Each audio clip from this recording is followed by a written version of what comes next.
आज की जो स्टोरी है सच में वो आप लोगों का दिल दहला कर रख देगी, क्योंकि इस स्टोरी में जो लड़का है उसकी जिंदगी बहुत ही बढ़िया चल रही थी। उस लड़के की शादी हो चुकी थी, घर गृहस्थी भी बहुत अच्छी चल रही थी और उसके पास पैसों की भी कोई कमी नहीं थी। लेकिन अचानक उसकी जिंदगी में एक ऐसा बदलाव आया कि उसके पास ना तो पाने के लिए कुछ बचा था और ना ही खोने के लिए कुछ बचा था। उसकी जिंदगी इतनी बेकार हो गई कि वो सोचने समझने में असमर्थ हो चुका था कि आखिर वो अब करे तो करे क्या। और आखिरकार इसने एक ऐसा कदम उठा लिया कि इसकी अब सारी जिंदगी जेल के अंदर ही बीतेगी। तो आखिरकार क्या था इस लड़के का मामला कि इसकी अच्छी भरी जिंदगी कैसे बर्बाद हो गई, चलिए जानते हैं आज की स्टोरी में। लेकिन उससे पहले मेरा नाम है करुण, आप लोग देख रहे हैं नाइट फाइल्स पॉडकास्ट। अगर आपने अभी तक इस चैनल को सब्सक्राइब नहीं किया है तो चैनल को सब्सक्राइब कर लीजिए, साथ में नोटिफिकेशन बेल आइकन को दबाना बिल्कुल भी मत भूलिएगा। इंस्टाग्राम आईडी स्क्रीन पर और इसका लिंक नीचे डिस्क्रिप्शन में भी दिया हुआ है, जाइए और जल्दी से फॉलो कर लीजिए।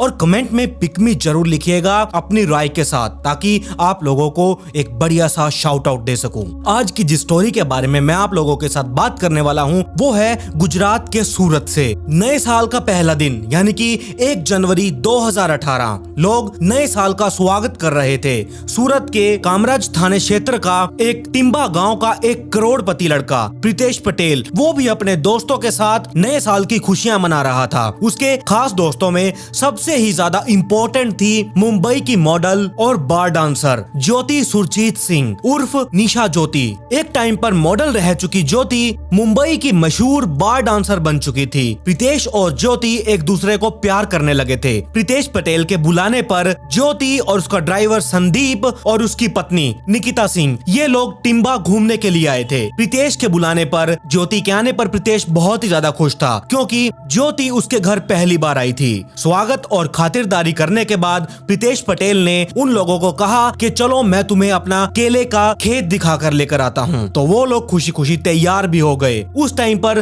दिन के 11 बजे हुए थे। प्रीतेश के केले की फसल कई एकड़ में फैली हुई थी। केले के व्यापार से ही वो करोड़पति बन चुका था। दोस्तों के तैयार होने के बाद प्रीतेश ने घूमने जाने के लिए अपने सफेद रंग की एक गाड़ी निकाली। उसने ड्राइविंग सीट संभाली और जो ज्योति थी वो उसके साथ आगे कंडक्टर वाली सीट पर आकर बैठ गई और जो उसके साथ 2 लोग और थे वो पीछे बैठकर ये चल दिए। कच्ची सड़क से होते हुए ये कुछ ही देर में खेत में पहुंच चुके थे। खेतों पर पहुंचने के बाद प्रीतेश ने संदीप और निकिता को वहीं पर उतार दिया और ज्योति को उसने ये कहकर गाड़ी से नीचे नहीं उतरने दिया कि वो थोड़ी आगे जाकर मोड़ से गाड़ी को वापस घुमा कर लेकर आएगा। कार जैसे ही मोड़ से टर्न हुई, ज्योति के मुंह से एक दर्दनाक चीख निकल चुकी थी। उसकी चीख सुनकर संदीप और निकिता एकदम हैरान रह चुके थे। ये दोनों उसी तरफ भागने लगे जिस तरफ से निकिता की चीख सुनाई दी थी। उनके पास पहुंचकर अचानक से उन दोनों के पांव वहीं पर ही थम चुके थे। उनके कदम भी आगे नहीं बढ़ पा रहे थे। वहां का जो उन लोगों ने दृश्य देखा, उनके मुंह से भी चीखें निकल चुकी थी। कार एक और साइड में खड़ी थी और जबकि केले के खेत में बैठा प्रीतेश के हाथों में केले काटने वाला हथियार था जो खून में सना हुआ था। उसके कपड़े भी खून में सने हुए थे और जो ज्योति थी उसका सर धड़ से अलग किया जा चुका था। मतलब प्रीतेश ने धारदार हथियार से ज्योति का सर अलग कर दिया था, उसका मर्डर कर दिया था। जब दोनों की चीख निकल गई तब प्रीतेश उन दोनों पर भी वार करने के लिए निकला, लेकिन वो दोनों वहां से भागने में कामयाब हो गए। और वहां से जब वो भागते ही वो दोनों उसी एरिया के पुलिस स्टेशन में जाकर पहुंच गए। पुलिस स्टेशन का इंचार्ज पुलिस स्टेशन में मौजूद था। वो दोनों हाफते हुए उन दोनों के रूम में पहुंच गए तो उन दोनों ने अपने सामने कुर्सी पर बैठे हुए एक ऑफिसर को देखा। उस ऑफिसर ने इन दोनों को बैठने के लिए कहा और वो इनके हाव भाव से ही समझ चुका था कि ये दोनों बहुत ही बड़ी मुसीबत में हैं और दौड़कर वहां पर पहुंचे हैं। पुलिस स्टेशन के इंचार्ज ने उन दोनों से कहा कि आप लोग बताइए कि क्या बात है, आप लोग इस तरह से हाफ क्यों रहे हो। और इस पर संदीप बोला कि सर मैं संदीप हूँ, ये मेरी पत्नी निकिता है, हम पंजाब के भटिंडा के रहने वाले हैं और अपनी मालकिन ज्योति के साथ मुंबई घूमने के लिए आए थे। 27 दिसंबर 2017 को ज्योति मैडम के बॉयफ्रेंड प्रीतिश का जन्मदिन था। मुंबई घूमने के बाद 31 दिसंबर की रात प्रीतेश साहब हमें अपने गांव टिम्बा घुमाने के लिए लेकर आए। आज सुबह वो हमें अपनी कार में बिठाकर अपने केले के खेत दिखाने के लिए जा रहे थे। खेत में पहुंचने के बाद मुझे और निकिता को प्रीतेश ने कार से नीचे उतार दिया। इसके बाद संदीप ने ज्योति के मर्डर की सारी बात उस पुलिस इंचार्ज को बता दी। ज्योति की मर्डर के बात सुनकर पुलिस वाला अपनी कुर्सी को छोड़कर वहीं पर ही खड़ा हो गया और पुलिस टीम के साथ घटना स्थल के लिए रवाना हो चुका था। घटना स्थल उस पुलिस स्टेशन से लगभग 7-8 किलोमीटर दूरी पर था। अचानक से गांव में पुलिस के आने पर गांव वाले भी हैरान रह चुके थे। वो समझ ही नहीं पाए कि अचानक ऐसा क्या हो गया कि इस गांव में पुलिस वालों को आना पड़ा। पुलिस की जीप गांव के बाहर ही रुक गई। जीप से उतरकर पुलिस वाले सीधा केले के खेतों की ओर बढ़ने लगे, जहां पर ज्योति का सिर कटा हुआ शव पड़ा हुआ था। पुलिस वालों के पीछे पीछे गांव वाले भी वहां पर पहुंच खड़े हुए। केले के खेत में पड़ा सिर कटा शव देखकर गांव वाले एकदम शॉक्ड रह चुके थे। घटनास्थल से थोड़ी ही दूरी पर आगे एक सफेद रंग की कार भी खड़ी हुई मिली। गांव वालों को समझने में ये बिल्कुल भी देर नहीं लगी कि ये जो बॉडी पड़ी है ये लड़की इस गांव की है ही नहीं। वो बॉडी देखकर और उसके पहनावे को देखकर ये साफ पता चल रहा था कि वो किसी बड़े घर की लड़की है और पुलिस वाले भी उस बॉडी को देखकर हैरान हो चुके थे। इसी बीच पुलिस वालों को ये सूचना मिली कि एक आदमी जिसके कपड़े खून से सने हुए हैं वो गाँव की ओर भागा जा रहा है। इस सूचना पर पुलिस वाले जीप लेकर तुरंत गाँव से बाहर निकलने लगे। सफेद रंग की टी शर्ट और काली पैंट पहने हुए एक आदमी वो गांव से बाहर निकलकर शहर की ओर भाग रहा था। पुलिस वालों की जीप देखकर उसकी चाल भी तेज हो चुकी थी और वो और ज्यादा तेज दौड़ने लगा। जब पुलिस वालों को लगा कि ये अपनी रफ्तार पकड़ चुका है और हमारे हाथों से निकल जाए उससे पहले क्यों ना हम इसे पकड़ लें, पुलिस वालों ने अपनी जीप की रेस बढ़ाई और उसके आगे लाकर खड़ी कर दी और उसे वहीं पर ही धर दबोच लिया गया। उसकी सफेद टी शर्ट सामने से खून से सनी हुई थी। पुलिस वाले उस आदमी को पकड़कर पुलिस स्टेशन लेकर आ गए। बॉडी का पंचनामा करके उसे पोस्टमार्टम के लिए हॉस्पिटल भेज दिया गया। पुलिस वालों को मौके से मिला खून से सना हुआ हथियार वो भी कब्जे में ले लिया गया। सख्ताई से पूछताछ करने पर उस आदमी ने अपना नाम प्रीतिश पटेल बताया। उसने बताया कि उसी ने उस धारदार हथियार से अपनी प्रेमिका ज्योति सुरजीत सिंह को मार दिया है। उसने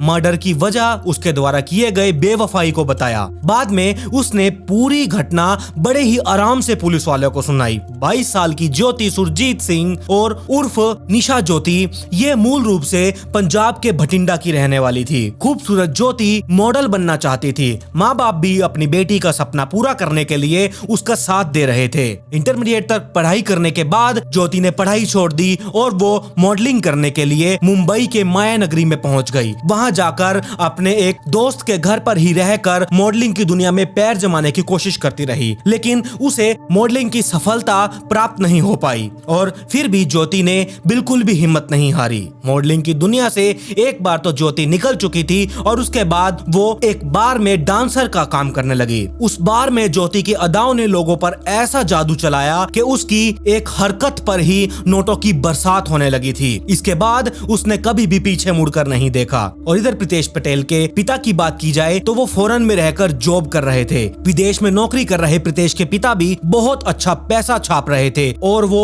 हर बार अपने बेटे को बहुत सारा पैसा भेजा करते थे और इनके पास पैसों की पहले से भी कोई कमी नहीं थी। प्रीतेश माँ बाप का इकलौता लड़का था। माता पिता का जो कुछ भी था वो सब कुछ प्रीतेश का ही था, इसीलिए वो अपने यार दोस्तों पर पैसा पानी की तरह बहा रहा था। प्रीतेश शादीशुदा था। उसके पिता जब भी सूरत में आते थे वो मुंबई के एयरपोर्ट पर प्रीतेश अपने पिता को लेने के लिए जाया करता था। मुंबई से प्रीतेश अपने पिता को गाड़ी से सूरत लेकर आया करता था और जब वो विदेश वापस जाया करते थे तब भी वो उन्हें सूरत से मुंबई एयरपोर्ट तक छोड़ने के लिए जाया करता था। प्रीतेश जब भी अपने पिता को मुंबई छोड़ने के लिए जाया करता था तब भी वो अपने मनोरंजन के लिए एक डांस बार में जाया करता था। जब पहली बार उसने स्टेज पर नाचती हुई एक लड़की को देखा तो वो उसकी आंखों में बस चुकी थी। उस दिन तो वो घर वापस लौट आया, लेकिन उसके बाद उस लड़की का चेहरा प्रीतेश की आंखों में लगातार झलकता रहता था। उसका ये कहना था कि वो जब भी वो आंखें बंद करता, अपनी आंखें खोलता या किसी भी लड़की को देखता तो उसे उसी लड़की का चेहरा नजर आया करता था। वो उस लड़की के दीदार के लिए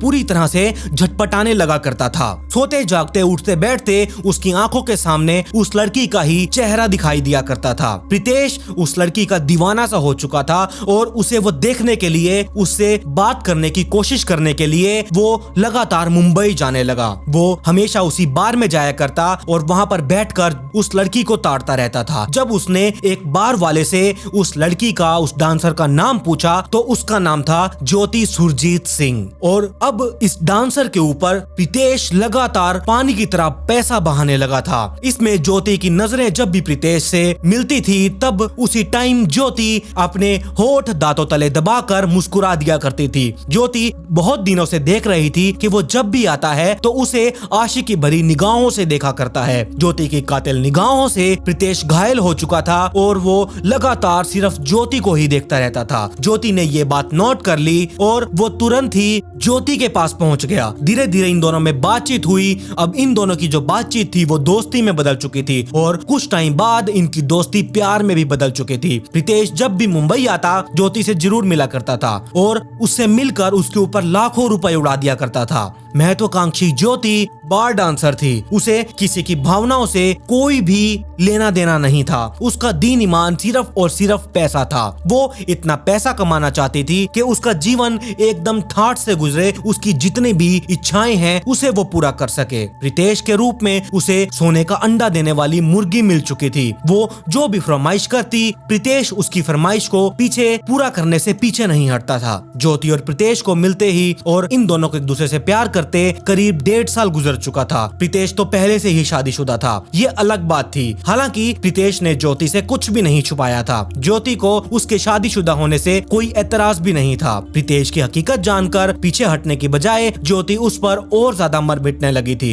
एक दिन प्रीतेश ज्योति से मिलने जब मुंबई पहुंचा वो उसे लेकर बहुत ही ज्यादा बेचैन था। ज्योति को लेकर प्रीतेश के मन में एक सवाल बहुत ही उथल पुथल कर रहा था। सवाल था उसे अपना बनाने का। मौका देखकर आखिरकार प्रीतेश ने ज्योति से कह ही दिया, ज्योति तुम्हें लेकर मेरे मन में एक सवाल है जो बहुत दिनों से उथल पुथल मचाए हुए है। मैं अपनी दिल की बात कहकर अपना मन हल्का करना चाहता हूँ। तो ज्योति ने कहा कि कह डालो, मना किसने किया है। दिल की बात मन में रखने से दिल का ही बोझ बढ़ता है। प्रीतेश ने कहा कि पता नहीं मेरे मन में तुम्हें लेकर कैसी फीलिंग्स आती हैं और मैं तुम्हें लेकर एकदम सीरियस हो चुका हूँ। कहते कहते प्रीतेश गंभीर हो चुका था और ज्योति बोली, ये तो तुम्हारी बातों से ही लगता है, अब बता भी दो कि तुम कहना क्या चाहते हो। प्रीतेश ने कहा कि मैं तुमसे शादी करना चाहता हूँ। मैंने जब से तुम्हें देखा है मेरे दिल का चैन उड़ चुका है। मैं सच में खुद को बहुत अकेला महसूस करने लगता हूँ। हिम्मत जुटाकर प्रीतेश ने अपने मन की बात ज्योति को कह ही दी।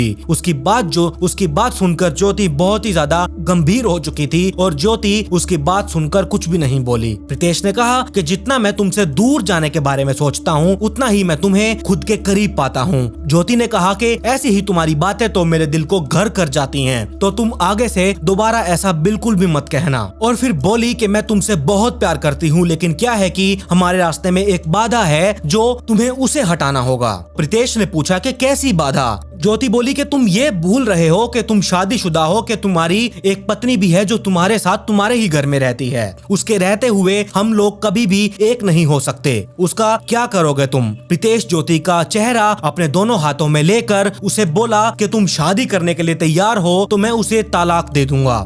अगर तुम्हें मेरी बातों पर यकीन नहीं है, ठीक है, तो मैं तुम्हें जल्दी ही इसका भी प्रूफ दे दूंगा। ज्योति ने कहा कि अरे यार, मुझे तुम्हारे ऊपर पूरा विश्वास है। तुम्हारी यही अदा तो मुझे भा चुकी थी जो तुमसे दिल लगा बैठी है। और प्रीतेश ने कहा कि वैसे तो मेरी वाइफ को हमारे बारे में सब कुछ पता चल चुका है, जिसके कारण हमारे घर में हम दोनों के बहुत ही ज्यादा लड़ाई झगड़े भी चल रहे हैं। मैंने उससे साफ कह दिया है कि मैं तुम्हें तलाक देकर ज्योति से शादी करने वाला हूँ। ज्योति ने कहा कि अगर बात यहाँ तक पहुंच चुकी है तो ठीक है, मैं तुमसे शादी करने के लिए एकदम तैयार हूँ, लेकिन सिर्फ एक शर्त है कि तुम पहले उसे तलाक दोगे, फिर मैं तुमसे शादी करूंगी। प्रीतेश ने कहा कि ठीक है, मुझे तुम्हारी शर्त मंजूर है, लेकिन इसमें एक मेरी भी शर्त है। तो ज्योति ने कहा कि आखिर अब तुम्हारी क्या शर्त है? तो प्रीतेश ने कहा कि शादी से पहले तुम्हें बार डांसर का काम छोड़ना होगा। ज्योति थोड़ी सी सोच में पड़ गई और सोचते हुए बोली कि अगर मैं बार डांसर की जॉब छोड़ दूंगी तो मेरा खर्चा कैसे चलेगा, मैं अपने खर्चे कैसे उठाऊंगी? तो प्रीतेश ने कहा कि तुम टेंशन क्यों ले रही हो, मैं तुम्हारे साथ हूँ, तुम्हारी तुम्हारे सारे खर्चे मैं उठाऊंगा। ज्योति ने कहा, ये भी बात ठीक है, अगर तुम यही चाहते हो तो मैं आज से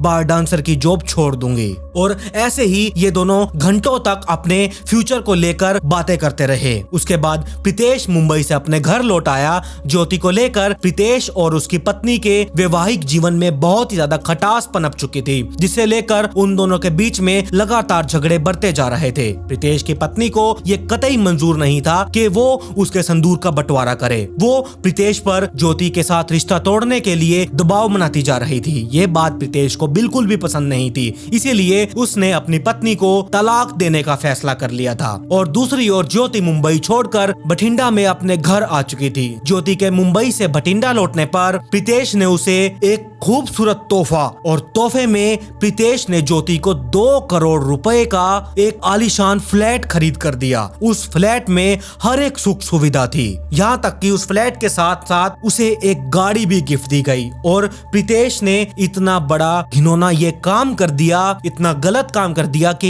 ये प्रॉपर्टी और ये गाड़ी डायरेक्ट ज्योति के नाम पर करवा दी थी। और जब ज्योति को इस बारे में पता चला, ज्योति तो फूले नहीं समाई और वो तुरंत उस फ्लैट में जाकर रहने लगी। अब उसके पास गाड़ी थी, 2 करोड़ रुपए का फ्लैट था, उसके पास खाने पानी के लिए अब उसके अकाउंट में पैसे भी जमा हो चुके थे जो कि प्रीतेश ने कराए थे, ताकि अब प्रीतेश को ये लगता था कि ज्योति अपनी जॉब छोड़ चुकी है, उसे मैंने ही कहा था, तो क्यों ना उसे कुछ खर्चे पानी के लिए पैसे भेज दिए जाएं। तो कुछ लाखों की संख्या में प्रीतेश ने ज्योति के अकाउंट में पैसे भी डलवा दिए थे। अब लगभग देखा जाए तो ज्योति के पास सब कुछ था, लेकिन प्रीतेश ने यहाँ पर यही सबसे बड़ी मूर्खता निभाई थी कि ज्योति पर 2 से 2.5 करोड़ रुपए खर्च कर दिए। और इधर ज्योति और प्रीतेश के संबंधों की बात उसकी प्रीतेश की पत्नी से बिल्कुल भी नहीं छुपी थी। जब उसे अपने पति की इस हरकत के बारे में पता चला कि उसके पति ने ज्योति के ऊपर 2 से 2.5 करोड़ रुपए का खर्चा कर दिया है, तो वो आग बबूला हो चुकी थी। किसी भी पत्नी के लिए ये बात बर्दाश्त के बाहर थी।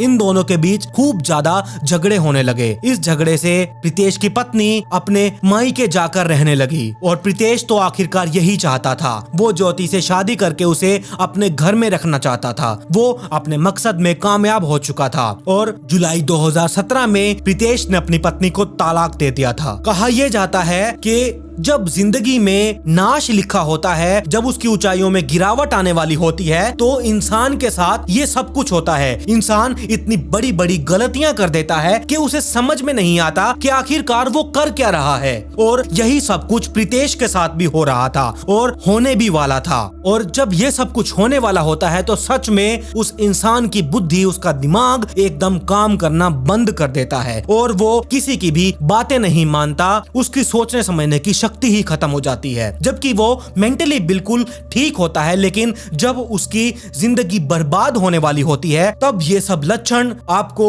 उस आदमी के अंदर या उस लड़की के अंदर दिख जाएंगे। प्रीतेश के साथ भी यही सब कुछ हो रहा था। पत्नी को तलाक देने के बाद प्रीतेश कई महीने अपने घर नहीं लौटा। वो मुंबई में ही यहाँ वहाँ अपने कुछ दोस्तों के घर पर रहकर टाइम बिताता रहा। बीच बीच में ज्योति प्रीतेश से मिलने के लिए बठिंडा से मुंबई आ जाया करती थी और उसके साथ कुछ टाइम बिताकर, कुछ दिन बिताकर वो वापस बठिंडा चली जाया करती थी। इस बीच प्रीतेश ने यह महसूस किया कि ज्योति काफी ही ज्यादा बदल चुकी है। अब ज्योति में पहले जैसा प्यार नहीं रहा। ये देखकर प्रीतेश का माथा सनक चुका था। अब प्रीतेश को ये लगने लगा कि ज्योति ने अपना कहीं इरादा तो नहीं बदल दिया। प्रीतेश का शक जो ज्योति पर जा रहा था वो बिल्कुल भी गलत नहीं था। जब उसे इस बारे में पता चला कि ज्योति ने उसे अंधेरे में रखकर उसे धोखा दिया है, तो उसके पैरों तले से जमीन ही खिसक चुकी थी। ज्योति बठिंडा के रहने वाली एक गौरव भट्टी से प्यार करने लगी थी। ये बात उसने प्रीतेश से छुपा कर रखी हुई थी, लेकिन प्रीतेश को ये सारी बातें कहीं से पता चल चुकी थी। प्रीतेश ने ज्योति को समझाया कि वो जो कर रही है वो ठीक नहीं है, उसे बर्बाद करके वो चैन से नहीं रह पाएगी। ज्योति ने प्रीतेश के सामने ये मान लिया कि उसके गौरव भट्टी के साथ मधुर संबंध बन चुके हैं और वो चिंता ना करे, कुछ ही महीनों में वो गौरव से संबंध तोड़कर हमेशा हमेशा के लिए उसके पास आ जाएगी। लेकिन प्रीतेश उसके लिए बिल्कुल भी तैयार नहीं था। प्रीतेश तो ऑब्वियसली यही चाहेगा कि जितनी जल्दी हो सके ज्योति गौरव से संबंध तोड़कर प्रीतेश के पास आ जाए, गौरव से तुरंत ही रिश्ता खत्म कर ले। दूसरी ओर ज्योति प्रीतेश को लगातार विश्वास दिलाई जा रही थी कि वो उसके पास जरूर आएगी, उसे बस थोड़ा सा टाइम चाहिए। और इधर ज्योति प्रीतेश से बिल्कुल ही दूर होकर गौरव के नजदीक जा चुकी थी। और ये जो गौरव था ये प्रीतेश से भी अमीर बाप का लड़का था। ज्योति ये बात बहुत अच्छे से जानती थी कि प्रीतेश के पास अब ज्यादा कुछ नहीं बचा है, जिस कारण उसने प्रीतेश से मुंह मोड़ लिया था। प्रीतेश को ये बात बिल्कुल भी सहन नहीं हुई। उसने ज्योति से अब अपना बदला लेने के ठान ली थी। 27 दिसंबर 2017 को प्रीतेश पटेल का जन्मदिन था। उसने ज्योति को फोन करके उसे अपने जन्मदिन की पार्टी के लिए मुंबई आने के लिए कहा, तो ज्योति मुंबई आने के लिए हाँ कर चुकी थी। 27 दिसंबर को ज्योति अपने ड्राइवर संदीप सिंह और उसकी पत्नी निकिता के साथ बठिंडा से कार से मुंबई पहुंच चुके थे। प्रीतेश मुंबई में ही एक होटल में ठहरा हुआ था, जहां पर उन लोगों ने धूमधाम से प्रीतेश के जन्मदिन की पार्टी का लुत्फ उठाया। इस पार्टी में प्रीतेश ने लगभग 3 लाख रुपए का खर्चा कर दिया था। उसने ज्योति को कई गिफ्ट भी खरीद कर दिए। 4 दिनों तक वो सब मुंबई में ही रुके। 31 दिसंबर 2017 को ज्योति से प्रीतेश ने अपने गांव मुंबई टिम्बा चलने के लिए कहा, तो ज्योति तैयार हो गई। उसी वक्त ये चारों मुंबई से सूरत के लिए रवाना हो चुके थे। उसी रात में वो टिम्बा भी पहुंच गए। अगले दिन नए साल का पहला दिन था, यानी कि 1 जनवरी 2018। प्रीतेश बहुत ज्यादा खुश था। उसकी खुशी का मतलब ये था कि उसका प्यार यानी कि ज्योति पहली बार टिम्बा स्थित उसके घर पर पहुंची थी। सुबह सुबह प्रीतेश ने ज्योति को कहा कि वो उन लोगों को अपने केले की खेती दिखाकर लेकर आएगा। इसीलिए वो तीनों तैयार हो गए और प्रीतेश ने अपने सफेद रंग की कार निकाली और उन तीनों को केले के खेत दिखाने के लिए लेकर गया। जब वो केले के खेत में जा रहे थे तब प्रीतेश ने ये महसूस किया, तब क्या प्रीतेश तो पिछले 4 दिनों से ही ये महसूस कर रहा था कि भले ही ज्योति उसके साथ थी लेकिन उससे बातें कम करती थी और मोबाइल पर चैटिंग ज्यादा कर रही थी। वो जिससे चैटिंग कर रही थी वो गौरव भट्टी ही था। प्रीतेश उससे चैटिंग करने के लिए मना करता था लेकिन ज्योति उसकी बातों पर ध्यान नहीं देती थी। उसने ज्योति को समझाया था कि वो गौरव से बात ना करे और उससे रिश्ता तोड़ दे। इस पर ज्योति ने जवाब यही दिया कि वो पहले इस बात का जवाब दे चुकी है कि 2 महीने तक वो गौरव भट्टी के साथ अपना रिश्ता खत्म कर देगी। ये सुनकर प्रीतेश का माथा सनक चुका था। उसने गुस्से में कहा कि ज्योति, मैंने तुम्हारे प्यार में सब कुछ लुटा दिया। मैंने तुम्हारे लिए 2 से 2.5 करोड़ रुपए पानी की तरह बहा दिए और पत्नी से तलाक तक ले लिया, जबकि तुमने मेरे साथ इतना बड़ा धोखा किया, मुझे बर्बाद करके अब तुम किसी और की बनने की सोच रही हो। ये बिल्कुल भी अच्छी बात नहीं है। या तो तुम मेरी बात मान लो और उससे दूर हो जाओ, नहीं तो मैं तुम्हें जान से मार दूंगा। प्रीतेश ने गांव में जाते हुए भी ज्योति को समझाया था, लेकिन बार बार समझाने के बावजूद कार में बैठी हुई ज्योति मोबाइल में चैटिंग में जुटी हुई थी। उसने प्रीतेश की बातें अनसुनी करती थी, जिससे प्रीतेश के सब्र का बांध टूट चुका था और इसी कारण प्रीतेश ने कुछ भी नहीं सोचा, उसे कार से खींचते हुए बाहर निकाला और उसे केले के खेत में ले जाकर जमीन पर पटक दिया। वहीं पर केले काटने वाला हथियार पड़ा हुआ था। खेत में मजदूर काम कर रहे थे लेकिन उस टाइम पर वो थोड़ी देर के लिए कहीं चले गए थे, इसीलिए प्रीतेश ने वो हथियार उठाया और उसकी गर्दन पर जोरदार हमला कर दिया। ज्योति का सर धड़ से अलग हो चुका था। वो जमीन पर गिरकर शांत हो चुकी थी। जब तक उसका गुस्सा ठंडा हुआ तब तक बहुत देर हो चुकी थी। जिस पर वो जान छिड़कता था उसी के खून से उसने अपने हाथ रंग लिए थे। अब उसे सिर्फ और सिर्फ जेल की सलाखें नजर आ रही थी। पुलिस से बचने के लिए उस टाइम पर मौके से भागने लगा, लेकिन प्रीतेश पुलिस वालों के हत्थे चढ़ चुका था। प्रीतेश अब जेल में बंद था। उसे उम्र कैद की सजा सुना दी गई थी। अपने किए पर उसे बहुत पछतावा था कि उसके हाथों 2 गुना हो गए। पत्नी भी छोड़कर चली गई और प्रेमिका ने भी धोखा दे दिया। तो ये थी ज्योति सुरजीत सिंह की पूरी स्टोरी। आप बताइए आपको ये स्टोरी कैसी लगी? अब क्या आपने पहले स्टोरी के बारे में सुना था? मुझे कमेंट सेक्शन में जरूर बताइएगा। अगर आप इस चैनल पर पहली बार आए हैं तो चैनल को सब्सक्राइब कर लीजिए, साथ में नोटिफिकेशन बेल आइकन को दबाना बिल्कुल भी मत भूलिएगा। मेरी इंस्टाग्राम आईडी ये रही, इसका लिंक नीचे डिस्क्रिप्शन में है, जाइए और जल्दी से इंस्टाग्राम आईडी को फॉलो कर लीजिए। खैर, पिछली वीडियो का shout out that wild bird को कमेंट पिक में do get a shout out in next video. मिलते हैं ऐसी ही एक और चौंका देने वाली स्टोरी के साथ।